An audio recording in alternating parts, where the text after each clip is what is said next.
Hey guys, welcome back to our Little Spoons YouTube channel. இன்னைக்கு நம்ம என்ன ஒரு ரெமெடி பார்க்க போறோம்னு பாத்தீங்கன்னா ஹேர் ரெமெடி தான் பார்க்க போறோம். ரீசன்ட்டா நான் என்னோட ஃப்ரெண்ட் தெரிஞ்சவங்க மூலமா நான் அவங்க மாடலா போயிருந்தேன். ஸோ அவங்க ஒரு சில ஹேர் ட்ரையர்லாம் யூஸ் பண்ணி ஹேர் டூலாம் பண்ணாங்க. ஸோ அதனால என்னோட ஹேர் ரொம்ப ட்ரை ஆயிடுச்சு. ஸோ அது கொஞ்சம் சில்கியா மாறதுக்கும் என்னோட ஹேர் நார்மல் ஸ்டேஜ்க்கு வரதுக்காகவும் நான் ஒரு சில ஸ்டெப்ஸ்லாம் இதில் பண்ணியிருக்கேன். என்னன்னு பார்த்தீங்கன்னா ஃபஸ்ட்டு நான் வெந்தய பவுடர் எடுத்திருக்கேன். வெந்தய பொடி அரைச்சி எடுத்திருக்கேன். அந்த வெந்தய பொடியில் கேர்டு ஒரு 2 டேபிள் ஸ்பூன் ஆட் பண்ணிக்கோங்க. நான் கொஞ்சம் கொஞ்சமாக ஆட் பண்ணுறேன்.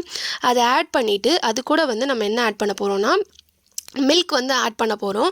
மில்க் ஆட் பண்ணுறதுக்கு முன்னாடி இந்த கேர்டையும் இந்த வெந்தய பொடியும் நல்லா மிக்ஸ் பண்ணி எடுத்துக்கோங்க. மிக்ஸ் பண்ணி எடுத்துக்கிட்டு நல்லா அது திக்காக மாறணும். அது வரைக்கும் நல்லா மிக்ஸ் பண்ணி எடுத்துக்கோங்க.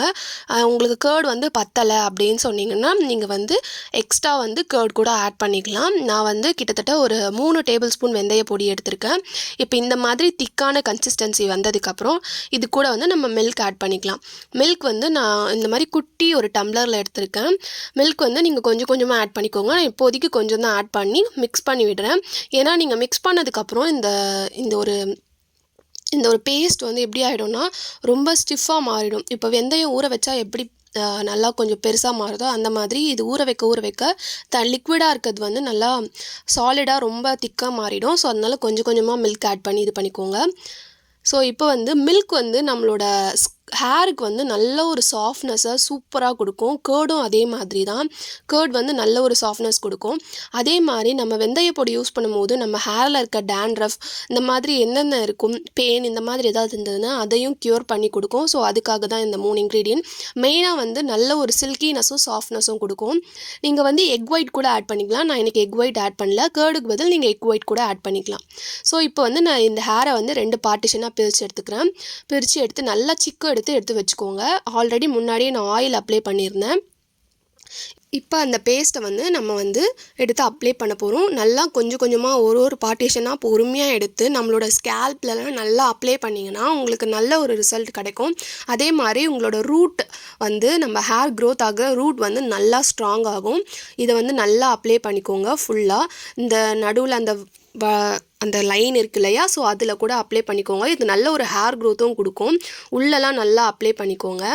இதுக்கப்புறம் பின்னாடி நீங்கள் நிறைய பேர் பண்ணுற தப்பு என்னென்னா ஃப்ரண்ட் சைடு மட்டும் அப்ளை பண்ணிவிட்டு பின்னாடி அப்ளை பண்ணாமல் விட்டுருவீங்க. பின்னாடியும் அப்ளை பண்ணணும். பின்னாடியும் அப்ளை பண்ணால் மட்டும்தான் நல்ல ஒரு ரிசல்ட் கிடைக்கும். உங்களோட இந்த ஃபிங்கரை வச்சு தான் நீங்கள் மசாஜ் பண்ணணுமே தவிர நல்ல ஒரு மசாஜ் கொடுக்கணும். உங்களோட நெயில்ஸை யூஸ் பண்ணவே கூடாது. நம்ம ஃபேஸில் நம்மளோட பாடியில் எந்த ஒரு பார்ட்லேயுமே நம்ம நெயில்ஸை யூஸ் பண்ணவே கூடாது. நெக்ஸ்ட் ஸ்டெப் என்னன்னு பார்த்தீங்கன்னா இந்த ஹேரோட நுனி பகுதியில் யாருமே இந்த ஸ்ப்ளிட்டன்ஸ் வர இடத்துல அப்ளை பண்ண மாட்டீங்க. ஆயிலாக இருந்தாலும் சரி, இந்த மாதிரி ஹேர் பேக்காக இருந்தாலும் சரி, அதை அப்ளை பண்ணிங்கன்னா தான் நல்லாயிருக்கும்.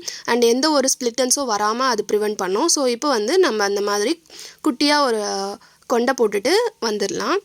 ஒரு சைடு போட்டாச்சு. இதே மாதிரி இன்னொரு சைடும் நம்ம இந்த மாதிரி குட்டியாக அழகாக கொண்டை போட்டுட்டு ஒரு 20 மினிட்ஸ் நல்லா ஊற வைங்க. ஊற வச்சுட்டு நெக்ஸ்ட் பார்க்கலாம். குளிச்சுட்டு வரேன், பார்ப்போம் எப்படி இருக்குன்ட்டு ஹேர். 20 மினிட்ஸ் நல்லா ஹேரை ஊற வச்சு நம்ம போட்டு அந்த ஹேர் பேக்கில் ஊற வச்சுட்டு நல்ல ஒரு வார்ம் வாட்டர், அதாவது சூடாகவும் இல்லாமல் சில்லுனும் இல்லாமல் அந்த வாட்டரில் நல்லா வாஷ் பண்ணி எடுத்ததுக்கப்புறம் ஹேர் எனக்கு எவ்வளோ ட்ரையாக இருந்ததோ அவ்வளோக்கு அவ்வளோ இப்போ சாஃப்டாகவும் நல்லா சில்கியாகவும் மாறியிருக்கு.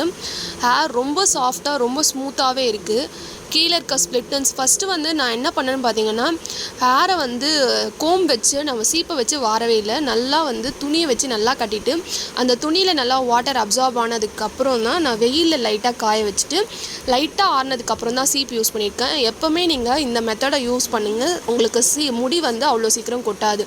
ஈரமாக இருக்கும் போது நீங்கள் தலை வாரினீங்கன்னா முடி ரொம்ப ஃபாஸ்ட்டாக கொட்ட ஆரம்பிக்கும். ஸோ ஹேர் இப்போ சூப்பராக வந்திருக்கு. நீங்களும் இந்த டிப்ஸை கண்டிப்பாக ஃபாலோ பண்ணுங்கள்.